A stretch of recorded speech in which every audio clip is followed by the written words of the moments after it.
नमस्कार. आज आपण छत्रपती शिवाजी महाराज यांची चरित्रकथा बघूयात. अफजल खानाशी कसा प्रसंग घडणार आहे याची कल्पना कुणालाच करता येत नव्हती. पण जो काही प्रसंग होणार आहे त्यात काहीही घडो, विजय, पराजय वा मृत्यू, तरीही कोणीही हाती घेतलेलं स्वराज्याचं काम थांबवू नये, हाच महाराजांचा आपल्या जीवलगांना कळकळीचा आदेश होता. त्याप्रमाणे प्रसंगानंतरच्या साऱ्या योजना महाराजांनी आधीच निश्चित केलेल्या होत्या. महाराजांचेच शब्द आहेत, आम्हास काही दगाफटका झाला तरी नेताजी पालकरांच्या हाताखाली तुम्ही सर्व झुंजत राहा. गीतेत श्रीकृष्णाने अर्जुनाला असं सांगितलं आहे, कर्मण्येवाधिकारस्ते. दिनांक 10 नोव्हेंबर 1659 गुरुवार या दिवशी तो प्रसंग घडणार होता. नेमका कसा ते विधात्यालाच माहीत. पण स्वराज्याचा राजा आणि प्रत्येक सैनिक ठरल्याप्रमाणे आपापल्या जबाबदारीत गर्क होता. या दिवशी पहाटेपर्यंत सर्व सरदार आणि मावळे आपापल्या ठरलेल्या मोर्चावरती टपून बसले होते. महाराजांनी यथासांग श्रींची पूजा केली. कुलोपाध्याय, प्रभाकर भट्ट, राजोपाध्ये यांनी पूजामंत्र म्हटले. महाराजांनी पूजा केली, होय, पण संपूर्ण योजना दक्षतापूर्वक आखून रेखून सिद्ध केल्यानंतर ते पूजेस बसले होते. एखादा विद्यार्थी पूर्ण अभ्यास केल्यानंतर वडीलधाऱ्यांचा नमस्कारपूर्वक आशीर्वाद घेतो तसे. म्हणजेच महाराज तपश्चर्या करणारे होते, नवस करणारे नव्हते. अन अजूनपर्यंत तरी शिवाजी महाराजाबद्दलच्या ऐतिहासिक विश्वसनीय कागदपत्रात कोणत्याही कामाकरता किंवा हेतूकरता महाराजांनी कोणत्याही देवदेवतेला नवस केल्याची एकही नोंद सापडलेली नाही. ते नवसबाज नव्हते. दुपार झाली. महाराज खानाच्या भेटीसाठी निघाले. जीवा महाला, सकपाळ, संभाजी कावजी, कोंढाळकर, संभाजी करवर, सिद्दी इब्राहिम, येसाजी कंक वगैरे 10 जिवलग महाराजांचे सांगाती होते. तेच ठरले होते, तेच येणार होते. पण बाले किल्ल्यावरून उतरताना गडाच्या खालच्या परिसरात जे मावळी सैन्य ठेवले होते त्यांनी महाराजांना बाले किल्ल्याच्या पायऱ्या उतरून येताना पाहिलेच. या मावळ्यांचा किल्लेदार होता गोरखोजी काकडे. हे सारेच मावळे महाराजांना पाहून भारावले आणि त्यांना गराडा घालून म्हणू लागले, महाराज, तिथे धोका आहे, आम्हाला तुमच्या संगती घ्या. ठरलेल्या योजना जशाच्या तशाच पार पाडल्या पाहिजेत, हा महाराजांचा कटाक्ष होता. कोवळ्या मायेच्या पोटी डाव बिघडणं योग्य नव्हतं.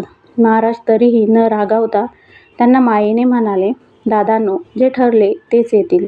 आणि महाराज ठरल्याप्रमाणे भेटीच्या जागी शामियान्यापाशी आले. सर्व बाबतीत महाराज अतिशय सावध होते, दक्ष होते. शामियान्याच्या दाराशी महाराज पोहोचले.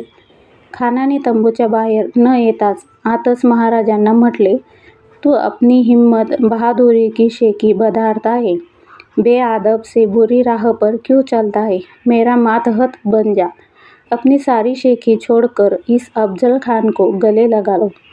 आणि खानाने महाराजांना मिठी मारली. अन क्षणातच त्यांनी महाराजांचे मस्तक आपल्या डाव्या बगलेत जोरात डाव्या हाताने करकचले अन आपली कट्यार काढून महाराजांच्या कुशीवर तडाखून घाव घातला. तो घाव नुसताच खरखरला, कारागीर झाला नाही. कारण महाराजांच्या अंगात पोलादी चिलखत होते. त्यांच्या हे लक्षात आले असावे. कारण त्याने लगेच दुसरा घाव घालण्याकरता कट्यार उगारली अन तो घाव घालणार एवढ्यात महाराजांनी आपल्या डाव्या बाहीतील बिछवा खानाच्या पोटात खुपसला. किंकाळी फुटली. दग्याने महाराजांचा घात करावयास आलेला खान स्वतःच गारद झाला. जर महाराज प्रत्येक निमिषाला सावध राहिले नसते तर तेच गारद झाले असते. या शामियान्यातील ती भेट म्हणजे या प्रतापगड प्रकरणाचा सूर्यबिंबाप्रमाणे केंद्रबिंदू आहे. पण सूर्यबिंबाचे ते किरण जसे दूरवर पसरलेले असतात तसे या प्रकरणातील महाराजांच्या अलौकिक नेतृत्वाचे किरण दूरवर पसरलेले होते. महाराज गडावरून खानाच्या भेटीसाठी उतरले तेव्हा देवांना नमस्कार करून आणि तीर्थ घेऊन निघाले. त्याचवेळी वडीलधाऱ्या स्वराज्यसेवकांचा अतिशय आस्थापूर्वक सल्ला आणि निरोप घेऊन ते निघाले. कुलोपाध्यायाला त्यांनी आदरपूर्वक वंदन केले. पण तंबूतील प्रत्यक्ष भेटीच्या त्या प्रसंगानंतर काही क्षणात खानाबरोबर आलेल्या त्यांच्या वकिलाने म्हणजेच कृष्णाजी भास्कर कुलकर्णी याने खानाची तलवार उचलली आणि महाराजांच्या वर तो घाव घालण्यासाठी धावला. महाराज निमिषभरही बेसावध नव्हते. त्यांनी क्षणात त्या वकिलाचा घाव अडविला.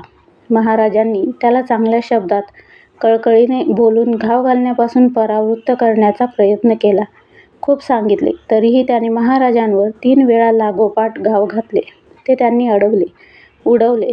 इतके सांगूनही कृष्णाजी भास्कर कुलकर्णी वकील ऐकत नाही असं पाहिल्यावर महाराजांच्या भवानीचा सपकन फटकारा फिरला आणि कुलकर्णी वकील ठार झाला.